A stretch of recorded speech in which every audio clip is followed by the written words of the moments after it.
बचपन में मैंने जो है अपने एक स्कूल में एनुअल फंक्शन में एक डीएम को देखा था, डिम्पल वर्मा। मुझे आज भी नाम याद है। First time, second time, third time, fourth time, fifth time, 5 से 6 बार मैं रिवीजन करती हूँ। थर्ड अभी मुझे करना है, तो जैसे जैसे मैं करूँगी वो ऐसे फील करती जाऊँगी। क्या स्मार्ट स्टडी होती है जो कि आर्ट्स और ह्यूमैनिटीज आप लोग डिफरेंट टाइप से पढ़ते हैं? आप ड्रीम कर सकते हैं तो आप कन्वर्ट भी कर सकते हैं। अपने आप से भरोसा ना खोइए। अगर आप फेल भी होते हैं तो वो भी अपने आप में एक लेसन ही होता है। नमस्कार दोस्तों, स्वागत है आपका कोई इंस्पायरिंग और इन्फॉर्मेटिव वीडियो में। आज हमारे साथ ज्योत्सना सिंह मैम है। मैम जो 64th बीपीएससी में प्रोविजन ऑफिसर पोस्ट में मैम का सिलेक्शन हुआ है। वैशाली में मैम अभी सर्विस दे रही हैं और 65th बीपीएससी में भी मैम का सिलेक्शन हुआ है एसईओ पोस्ट पर। इसके अलावा मैम यूपीएससी में 3 बार इंटरव्यू दिया है मैम ने। इस साल का भी इंटरव्यू दिया था मैम ने 2021 में, जो भी अगस्त में इंटरव्यू हुआ है।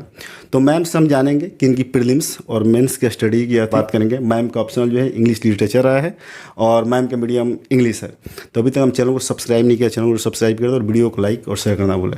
मैम सबसे पहले कॉन्ग्रेचुलेसन्स। और आपका चूँकि बहुत हेक्टिक शेड्यूल है, आप वैशाली दिल्ली आती जाती है पटना से, तो उसमें आपने बहुत ही प्रोसेस समय निकाला, उसके लिए शुक्रिया। Thank you so much. Ma'am आपका ब्रीफ इंट्रोडक्शन में। मेरा नाम ज्योत्सना सिंह है। मैं बुलंदशहर डिस्ट्रिक्ट उत्तर प्रदेश से बिलोंग करती हूँ। मैंने एमबीए किया है ह्यूमन रिसोर्स मैनेजमेंट में और अभी पीएचडी कर रही हूँ। मेरे 2 पेपर भी पब्लिश हुए हैं। उसके अलावा मैंने प्रोफेशनली काम भी किया है कंपनीज़ में। मेरे पास वर्क एक्सपीरियंस है 7+ ईयर्स का। टीचिंग भी किया है साथ में। और 64th बीपीएससी में मुझे 303 रैंक मिला था। 65th बीपीएससी में मुझे 118 रैंक मिला था। और अभी मैं जो है प्रोबेशन ऑफिसर के रूप में डिस्ट्रिक्ट प्रोबेशन ऑफिस हाजीपुर में काम कर रही हूँ। Okay, hello everyone. वीडियो में आगे बढ़ने से पहले आपको बताना चाहूँगा, विवेक सिंह सर जो इकोनॉमिक्स के टॉप फैकल्टी हैं, उनके द्वारा इकोनॉमी की लेक्चर्स बिल्कुल फ्री कराई जा रही है प्रेपलेटर ऐप पे 17 फरवरी तक। विवेक सर की इकोनॉमिक्स की एक्सपर्टीज ने बहुत सारे पीएससी एस्पिरेंट को हेल्प करी है इकोनॉमिक्स में अच्छा स्कोर करने के लिए। इकोनॉमिक्स के इंपॉर्टेंट टॉपिक्स जैसे कि consumer price index, micro economics promoters, recapitalisation of PSB और ऐसे बहुत सारे टॉपिक्स को विवेक सर ने बहुत ईजी और यूनिक स्टाइल में, टीचिंग स्टाइल में सर ने कराया है। इतना ही नहीं, प्रेपलेटर ऐप में आपको मिलता है बहुत सारे एमसीक्यू, जिसमें 1000 से ज़्यादा आपको एमसीक्यूज मिलेंगे और ये सारे एग्जाम ओरिएंटेड होते हैं। जो भी एमसीक्यूज होते हैं वो यूपीएससी ड्रीम टीम के द्वारा उसे तैयार कराई जाती है, जिसका डिटेल्स एक्सप्लेनेशन भी आप सभी को मिलता है, जहाँ पे आप अपने प्रिपरेशन को एनालाइज कर सकते हैं स्कोर के माध्यम से, रैंक के माध्यम से, करेक्ट आंसर, एक्यूरेसी और एटीसी के माध्यम से। So what are you waiting for? Download Prepladder app now. इस वीडियो के डिस्क्रिप्शन में लिंक है, वहां जाए, उस पर क्लिक करो, प्रेपलेटर ऐप को डाउनलोड करो अपनी यूपीएससी की जर्नी को बहुत आसान बनाए। और जब आप कोड मांगा जाए तो वहाँ पे SW123 का इस्तेमाल करें। Thank you so much. So ma'am आप यूपी से बिलोंग करती हैं और आप ऑलरेडी जो है कि एमबीए आपने कर रखा है, तो आपको ये मोटिवेशन कहाँ से मिला कि सिविल सर्विस में चलते हुए बिहार में आकर आप मतलब यूपीएससी में आप सर्व कर रही हैं, तो ये मोटिवेशन कहाँ से मिला था आपको? जी, मुझे बचपन में मैंने जो है अपने एक स्कूल में एनुअल फंक्शन में एक डीएम को देखा था, डिम्पल वर्मा। मुझे आज भी नाम याद है। तो उनके आसपास मैंने देखा कि जो टीचर्स जिस तरह से उनको ट्रीट कर रहे थे, जिस तरह से पुलिस उनके साथ साथ घूम रही थी, जिस तरह से एक स्कूल में व्यवस्था सारी मेंटेन थी उनके आने की वजह से, तो मुझे काफ़ी अच्छा लगा। तभी मुझे एक बार लगा था कि मुझे भी आगे चल के यही करना है। बट प्रोफेशनली मैंने क्योंकि बीबीए किया था तो एमबीए परस्यू किया करियर को अपना स्ट्रेंथन करने के लिए। उसके बाद कॉर्पोरेट करियर में आने के बाद भी मुझे महसूस होता रहा कि कहीं ना कहीं कमी अभी कुछ बाकी रह गई है। इसलिए मैंने अपना सिविल सर्विसेज के एग्ज़ाम्स देने शुरू किए। यूपीएससी में मैं इंटरव्यू स्टेज तक गई 3 बार। और मुझे जब ऐसा लगा कि ये कंप्लीट नहीं हो रहा है तो मुझे फ्रेंड्स ने बोला कि पीसीएस भी देना चाहिए। उस वक्त 64th बीपीएससी के फॉर्म्स निकले हुए थे तो मैंने इसलिए भरा था और मुझे सफलता भी मिली 64th में। प्रीलिम्स की मैम आपकी स्ट्रेटेजी थी वो क्या रही थी? और चूंकि प्रीलिम्स में बहुत सारे मटेरियल्स मार्केट में है, एकदम पटा पड़ा है बाजार कि एक बुक के 3-3, 4-4, एक सब्जेक्ट के 3-3, 4 लोग बुक लेके आते हैं, मैगजीन लेके आते हैं। तो उसको कैसे मिनिमाइज करना है और आपके रिसोर्सेज क्या थे बेसिकली? देखिए, बहुत सारे सोर्सेज के बारे में स्टूडेंट्स को पता रहता है, बट प्रॉब्लम ये होती है कि लोग 5-5 सोर्सेज को रेफ़र करते हैं। तो मैं जब अपनी पढ़ाई करती हूँ तो एटलीस्ट मैं एक टेबल बना के रखती हूँ। मैं आपको टेबल भी दिखाऊंगी साथ में। तो मैं उसमें नोट डाउन करके रखती हूँ डेट वाइज कि मैंने कब इस क्वेश्चन पेपर को या इस चीज़ को मैंने पढ़ा, first time, second time, third time, fourth time, fifth time, 5 से 6 बार मैं रिविज़न करती हूँ। तो वो नोट डाउन करके मैं अपने पास रखती हूँ, तो एक ही चीज़ को बार बार रिवाइज़ करती हूँ। इससे रिटेंशन रहता है, बिकॉज बहुत सारी चीज़ें करने के लिए हैं। उसके अलावा मैं सिलेबस स्पेसिफिक पढ़ाई करती हूँ। जैसे कि बिहार करंट अफेयर्स में आप अगर आप कोई भी क्वेश्चन पेपर देखेंगे तो एक दो क्वेश्चन को देख के लोग घबरा जाते हैं कि ये कहाँ से आया, और उसको करने के चक्कर में वो जो कोर पार्ट है उसको नहीं पढ़ते हैं। तो आपको जो है आइडेंटिफाई करना चाहिए कि कौन से एरिया से क्वेश्चन ज़्यादा आ रहे हैं, और उन क्वेश्चंस को जो है बार बार उस एरिया को स्ट्रेंथन करना चाहिए। जैसे कि बिहार में ड्रेनेज हो गया, वहाँ से बहुत क्वेश्चंस आते हैं। क्लाइमेट हो गया, क्लाइमेट से क्वेश्चन आते हैं। फिर बिहार का जो हिस्ट्री है, एंशिएंट इंडिया हिस्ट्री, उससे बहुत क्वेश्चन आते हैं। तो बिहार स्पेसिफिक आपको स्ट्रेंथन करना चाहिए। उसके अलावा हिस्ट्री अच्छा करना चाहिए, करंट अफेयर्स पे आपका एक अच्छा पकड़ होना चाहिए। तो ये सारी चीज़ें करने के लिए, और साथ साथ जितना भी आप प्रैक्टिस कर सकें क्वेश्चंस का, उतना ज़्यादा बेटर रहेगा। जैसे ये क्वेश्चन रिकॉर्ड है जो कि मैं अपना रिवीजन के लिए बना के रखती हूँ।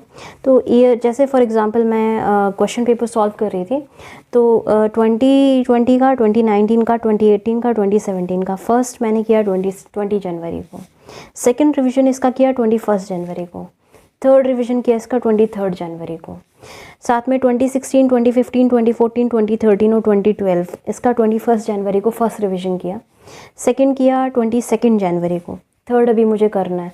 तो जैसे जैसे मैं करूँगी वो ऐसे फिल करती जाऊँगी। तो जी आप देख सकते हैं कि first, second, third, fourth, fifth, six, seventh की हमने डेट डाली हुई।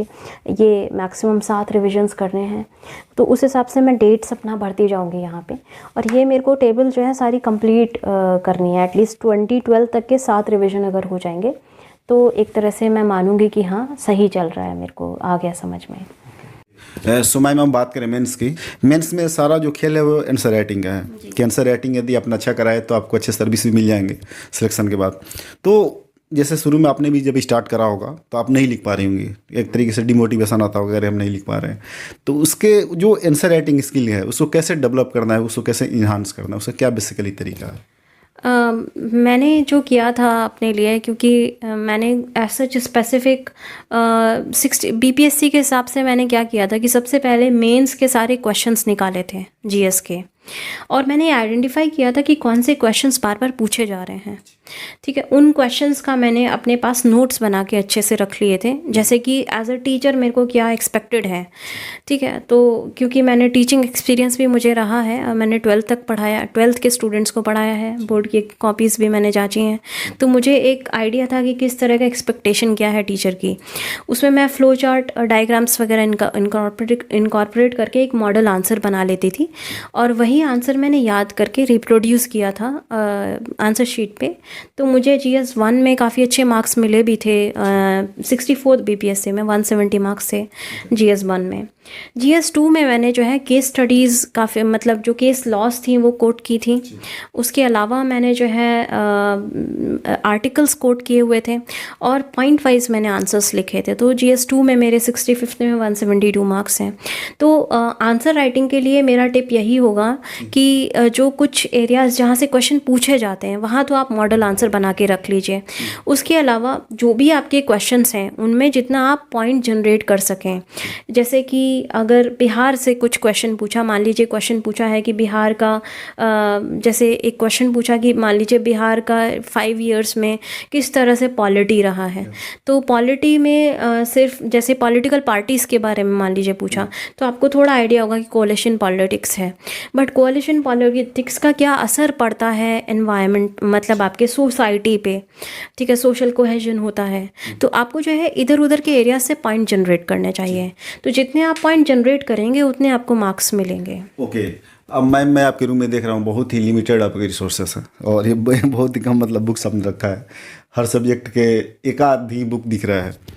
तो आपने जो बुक फॉलो किया था तो लिमिटेड ही किया आपने बेसिकली। तो क्या क्या आपने कोर सब्जेक्ट के लिए कौन कौन सा बुक आपने फॉलो किया? कोर सब्जेक्ट के लिए मैं बिहार स्पेसिफिक से शुरू करूँगी। मेरा इंग्लिश मीडियम है, तो मैंने क्राउन पब्लिकेशन का किया था 64th में, बट मुझे ऐसा लगा कि कुछ कमी रह गई है, तो 65th में मैंने इम्तियाज़ अहमद का भी ऑब्जेक्टिव जो है वो किया था। बिहार कोर के लिए। बिहार करंट अफेयर्स के लिए मैंने एडुटेरिया की जो है करंट अफेयर्स की मैगज़ीन, जो ईयरली मैगज़ीन आती है, वो मैंने पढ़ी थी। उसके अलावा मैंने सब्जेक्ट वाइज पॉलिटी के लिए लक्ष्मीकांत और उसका जो है क्वेश्चंस बनाने के लिए क्वेश्चन बैंक के रूप में घटना चक्र का पूर्वावलोकन किया था। हिस्ट्री के लिए मैंने जो है एंशिएंट हिस्ट्री के लिए जो एनसीईआरटी है, ओल्ड एनसीईआरटी, वो पढ़ी थी और साथ में क्वेश्चंस बनाने के लिए अगेन घटना चक्र का पूर्वावलोकन किया था। फिर उसके अलावा ज्योग्राफी के लिए मैंने अगेन एनसीईआरटीज़ पढ़ी थी और पूर्वावलोकन से क्वेश्चंस बनाए थे। तो ये मेरे लिमिटेड सोर्सेज थे और प्लस मैथ्स को स्ट्रेंथन करने के लिए मैंने जो है मैथ्स के पास्ट 15 इयर्स के जो क्वेश्चंस आए थे बीपीएससी के, वो मैंने सॉल्व किए थे। साइंस के लिए मैंने जो है थोड़ा सा लूसेंट से प्रेफर किया था। ओके जी। अब मैम थोड़ी सी बेसिक्स, मतलब जो सवाल होते हैं, कंसर्न होता है एस्पिरेंट का, अब चूंकि आपने एमबीए करा है, आर्ट्स वाले और ह्यूमैनिटी वाले जो भी एस्पिरेंट होते हैं उन्हें ऐसा लगता है कि हम लोग जैसे कि बहुत हार्ड वर्क करते हैं, ठीक है, लेकिन जो एमबीए कर रखे हैं, मेडिकल क्षेत्र से हैं, फिर इंजीनियरिंग बैकग्राउंड से हैं, तो वो लोग स्मार्ट स्टडी करते हैं। ये कंसेप्ट है और वास्तविकता भी है क्या कि जो इस फील्ड से होते हैं उनका एक स्टडी करने का तरीका अलग होता है, थोड़ा साइंटिफिक होता है। तो क्या स्मार्ट स्टडी होती है जो कि आर्ट्स और ह्यूमैनिटी से आप लोग डिफरेंट टाइप से पढ़ते हैं? देखिए, मुझे लगता है कि आर्ट्स ह्यूमैनिटीज़ के स्टूडेंट्स भी बहुत अच्छा करते हैं। टीना ढाबी जी वॉज ए टॉपर। तो स्मार्ट स्टडी की काफ़ी रिक्वायरमेंट है, बिकॉज आप सब कुछ नहीं पढ़ सकते और सब कुछ आता भी नहीं है पेपर में। तो सबसे पहला, अगर आपको कुछ नहीं आपने अभी तक किया है, सबसे पहला जो मैंने किया था 64th में, मेरे लिए बीपीएससी एकदम नया था, तो मैंने सबसे पहले सिलेबस डाउनलोड किया था और सिलेबस को एक बार देख करके वो चीज़ें अंडरलाइन की थी जो कि ओवरलैप कर रही थी यूपीएससी सिलेबस से। उसके बाद मैंने उस पैटर्न जानने के लिए सबसे पहले क्वेश्चन पेपर्स सॉल्व किए। 16 इयर्स के क्वेश्चन पेपर मैंने सॉल्व किए थे 2-3 बार, जिससे कि मुझे ये समझ में आ जाए कि कौन से एरिया से क्वेश्चन आते हैं। और मैंने ईयर वाइज लिख लिया था कि बिहार स्पेसिफिक से इतने क्वेश्चंस आए हैं, करंट अफेयर से इतने क्वेश्चंस आए हैं, पॉलिटी से इतने क्वेश्चंस आए हैं। उस हिसाब से मैंने प्रायोरिटाइज करके सब्जेक्ट की मतलब उन सेक्शंस को स्ट्रेंथन किया था।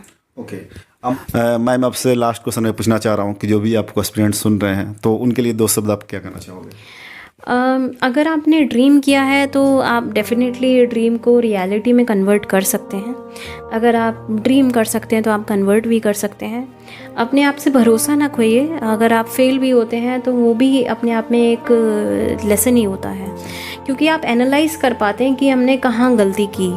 ठीक है, हमेशा गलती को सुधार करें और सतत प्रयत्न करते रहें। बीपीएससी में तो एज लिमिट भी, मतलब ऐसे अटेम्प्ट लिमिट भी नहीं है। तो अगर आपने ठाना है, और बीपीएससी मैं बोलूँगी कि काफ़ी डूएबल है, ऐसा नहीं है कि आप नहीं कर सकते। कंपटीशन का लेवल आप किसी भी चीज़ में जाएंगे तो रहेगा, बट बीपीएससी डूएबल है। और बाकी चीज़ें भी अगर आपने ठानी है तो आप कर सकते हैं, बट आपको उसके लिए टाइम देना पड़ेगा, आपको जो है लगना पड़ेगा। आप ऐसे सोचें कि सिर्फ आपने ड्रीम कर लिया और आप अगर एक्शन नहीं लेंगे तो नहीं होगा। Okay, thank you so much Jyotsna ma'am कि आपने बहुत ही प्रेशर समय निकाल हमसे बात किया। तो दोस्तों यही थी ज्योत्सना मैम हम ये भी विश करते हैं कि जल्दी यूपीएससी आप क्रैक करो, कि ताकि एक बार और आपसे मिलने का मौका मिले। तो दोस्तों वीडियो आपको अच्छी लगी हो, मैम का आपने जाना स्ट्रेटेजी बीपीएससी के लिए किया था, प्रीलिम्स मेंस की आप स्ट्रेटेजी क्या होती है बेसिकली, जो मैम ने फॉलो किया था। तो वीडियो अच्छी लगी हो तो वीडियो जरूर लाइक करें और चैनल को सब्सक्राइब करना भूलें, और वीडियो को ज़्यादा लोग पर शेयर जरूर करें ताकि बहुत लोग इन्फॉर्मेशन और मोटिवेशन मिल सके।